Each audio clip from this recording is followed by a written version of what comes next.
पाएगा। तो उन्होंने एक खंबा, बांस का खंबा, बांस काट करके लाए 7 गांठ वाला, वो सामने गाड़े।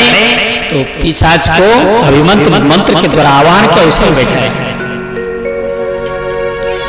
तो पहला दिन की कथा समापन हुई, पहला गांठ फट गई। इससे पता चला कि पिशाच बैठ के कथा सुन रहा था। दूसरा दिन की कथा समाप्त हुई, दूसरा गांठ फटी। 7 दिन की कथा समाप्त हुई, 7वां गांठ बांस का फट गया। और 7वां गांठ जैसे फटा, ये धुंधुकारी को प्रेत योनि से मुक्ति मिल गई, एक दिव्य शरीर प्राप्त किया और एक दिव्य विमान वैकुंठ लोक से आया। भगवान विष्णु के पार्षद आए और उसको विमान में बैठा करके लेना चाहा। ये धुंधुकारी का आत्मा, जीवात्मा आकर के गोकर्ण जी के चारों तरफ परिक्रमा लगाई, उनको प्रणाम किया और जाने के लिए आज्ञा मांगी। तो उस समय गोकर्ण जी ने उन विष्णु भगवान के पार्षदों से पूछा कि इतने श्रोता है पंडाल में, ध्यान से सुन रहे हैं, इतने श्रोता पंडाल में है, मुक्ति केवल धुंधुकारी को ही क्यों मिला? धुंधुकारी को मुक्ति क्यों मिली?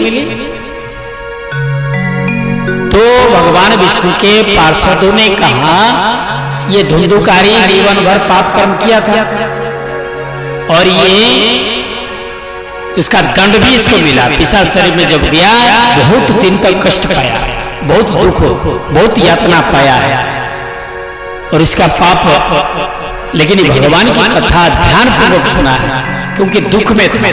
जो व्यक्ति दुखी रहता है, भगवान की कथा को ध्यान से सुनता है, श्रद्धा से सुनता है।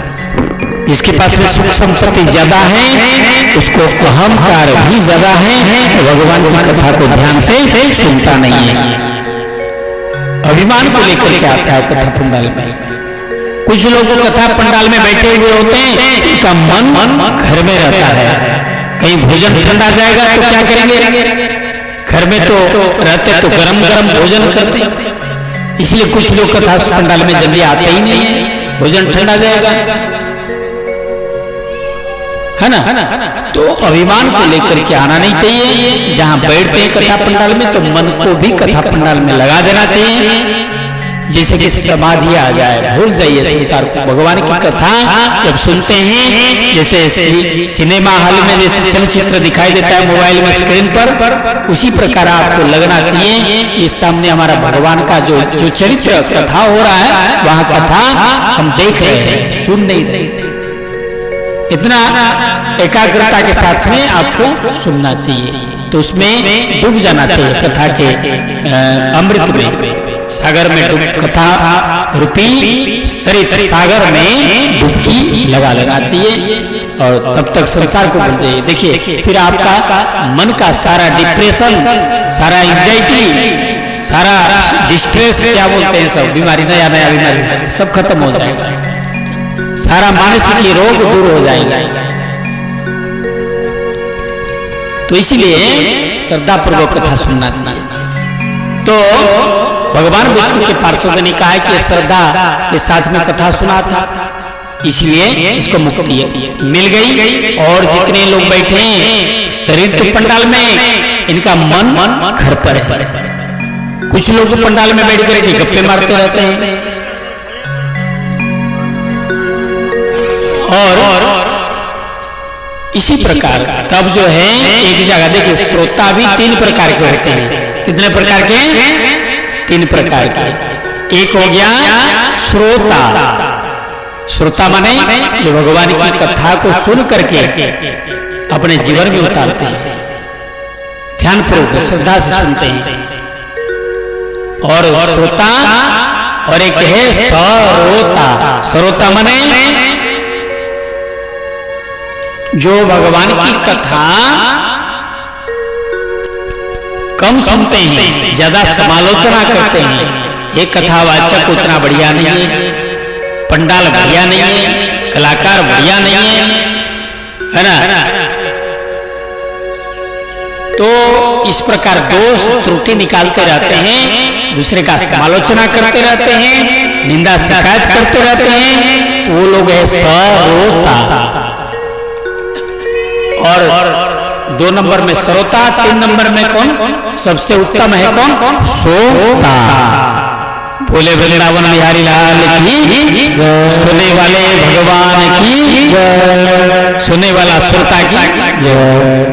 जो घर में सो गए हैं, जिनको कथा से मतलब नहीं है, कोई मतलब नहीं है, बस शांति से सोए, कम से कम डिस्टर्ब तो नहीं करते हैं, अगल बगल में बैठ करके शांति से सोए हुए। एक जगह एक कथावाचक कथा कर रहे थे। धीरे धीरे रात देर हुई, सभी श्रोता उठ करके जाते रहे। कथा अभ्यास देखे लास्ट तक एक आदमी बीच वाले खंभा में पीठ लगा करके बैठे,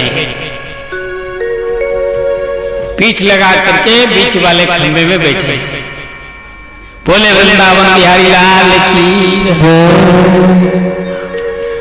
आप तो नहीं बोल रहे हैं, कहानी सुना रहे हैं, आप काहे हट गए?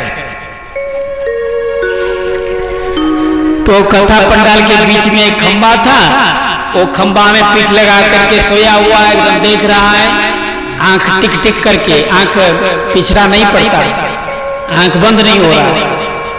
तो कथा व्यास जी ने सोचा, वक्ता जी ने, कि चलो कोई तो नहीं सुन रहा है तो क्या हुआ, एक श्रोता तो है, एक सच्चा श्रोता जो श्रद्धावान हो, सुनना चाहिए।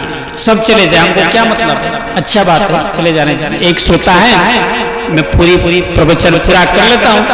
पूरा प्रवचन कर दिए, जब जयकार लगाया, बोले वृंदावन बिहारी लाल की जय।